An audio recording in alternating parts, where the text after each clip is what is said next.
Friedge, am I getting way too excited about tonight's Oilers-Flames game, or am I just the right amount of excited?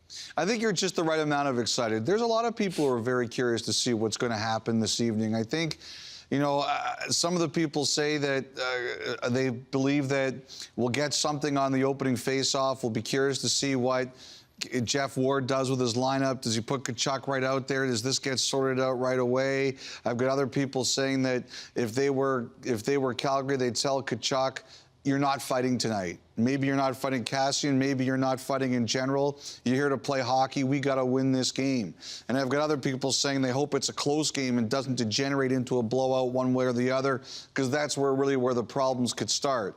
I remember, I looked this up, but George Peros, the head of the Department of Player Safety, is going to be at the game tonight.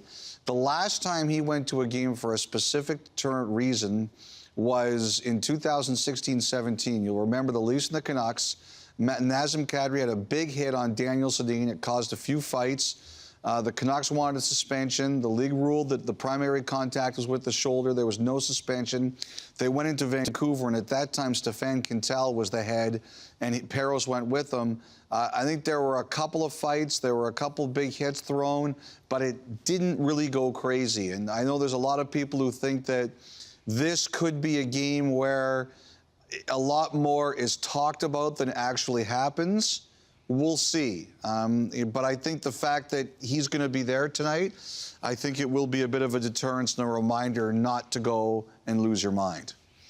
Really? You think so? Like, I'm asking myself, why is he going to be there? He's not speaking until 9 Eastern. Yep. If something was going to happen, it either is or it isn't. Is he going to get a better vantage point on his ruling after the fact if he's in the building and not watching on many HD monitors like the rest of us? I think Donovan, that what happens is that, and he's already spoken to the general managers.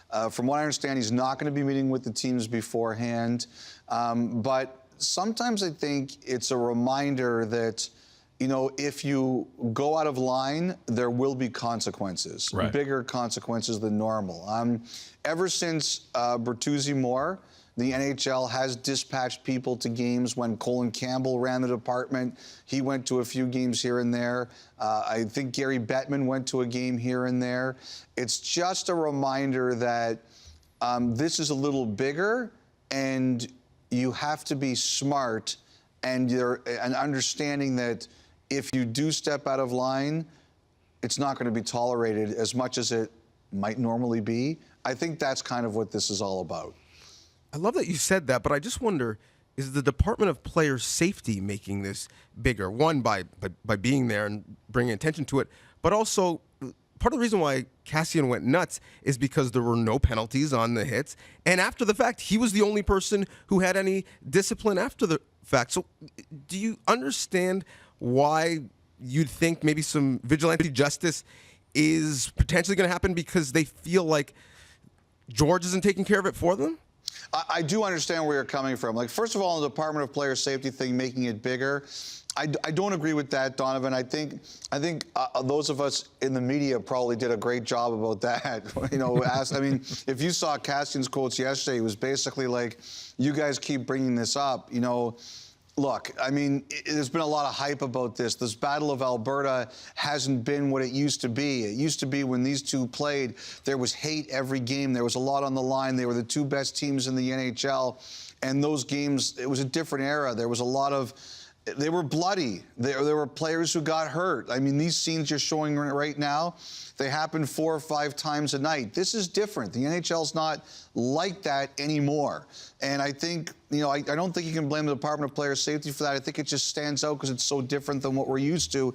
And a lot of us in the media have been talking about it nonstop. As for your other question, look, the league said those hits were clean. I thought it was really interesting how a number of former players weighed in on Twitter, from Scotty Upshall to PJ Stock to Colby Armstrong. I thought that was all really fascinating. Donovan, 1980s Elliotte didn't think that Zach Kassian should be suspended. I really believe that you should let players handle it on the ice. But 21st century Elliotte understands that if there's going to be fighting in hockey, it has to be two willing participants. And because of everything we know about head injuries and concussions, you can't have one person fighting and one person not wanting to fight. Like, if you look around the other night, Goodbranson and Kane wanted to fight in the Anaheim-San Jose game, and the linesmen, they were in it before they had chances to throw punches. You know, the world has changed. You know, I would prefer players handle it, but I recognize that the days are different than they used to be. But does 2020 Elliotte think that Matthew Tkachuk, at the very least, Yeah, I was going to ask about 1990s penalty? Elliotte. We didn't hear from 1990s Elliotte either. 1990s Elliotte doesn't remember that decade. Yes, that's very true. Does 2020 Elliotte feel like Matthew Tkachuk's hits were dangerous, and that's why Zach Kassian is trying to send a message as to the fact that that's no longer kosher? Like, I think that's part of the equation as well. You know, I think that I didn't have a problem with the second one. To me, the first one was borderline. Now, the league said it was clear, but I didn't have a problem with the second one at all. And, you know, but the thing is, like, the way I kind of look at it, Donovan, is if you're going to throw yourself around physically, that's going to happen from time to time. You know, like I said, I didn't have a problem with Kassian's reaction, aside from the fact that when you realize at a certain point that Tkachuk doesn't want to fight, that you have to stop, because that's what we know now. You know, I just think that hockey has changed so much from the game I watched growing up that I admit I'm caught in two different eras of how I prefer to watch the game. Like, I think the best answer I can give you, Donovan, is that I prefer it gets handled on the ice. I think that Kassian should be able to say, okay, you're going to run around like that. I want to fight you. But I guess if he doesn't want to fight Tkachuk, you have to stop. It's just the way it is now. And it's not perfect. You know, I mean, there's so much physical contact that's been taken out of the game already. I don't know how much further you can go. I was going to ask you if Friedman is good for hockey, but I guess we'll see in the ratings tomorrow. Yeah. I want to talk about the Leafs. Leafs Stars opens the night on Sportsnet, Scotiabank, Wednesday night hockey. What has to happen here, Fried, for Kyle Dubas to figure out which way he's going to go between now and the February 24th trade deadline? Well, they got a tough one tonight, but if they play against the way they did against Nashville the other night, they're going to be going for it. I mean, that was as good a Toronto win all year. Now, that Nashville team is really screwed up right now. You know, I had a chance to talk to their GM, David Poyle, today, and he's as lost for answers as anyone else is about where that team is and where they're going. But if they play the way they did against the Predators the other night, he'll be going for it. I think he's, you know, I reported today in my notes, I believe that Dubas has told teams that, you know, our players will decide what we do and where we are. Do we add a right-hand shot D, or do we go out and we maybe sell some of our blue line UFAs? And I think if last night is any indication, and you know this is a roller coaster of a league, they're going to be going for it. And that was a good performance. But there's a lot more they got to put on here and now. I mean, this is going to be a tough one tonight. Dallas is they can't score like Toronto can score, but they're big, tough. They grind you. They play a tight game. It's a really good challenge for Toronto. Is Rasmus Dahlin that guy? I know he's playing like 15, 16 minutes a night in this little stretch here. Like Sheldon Keefe's been smart with him, but are you seeing a guy who's sustainable right now in the NHL? At this point in time, I'm going to make the bet that they're going to give him every opportunity to prove that. I mean, you know, he's going to have his struggles. I mean, it's only natural. He's just starting out.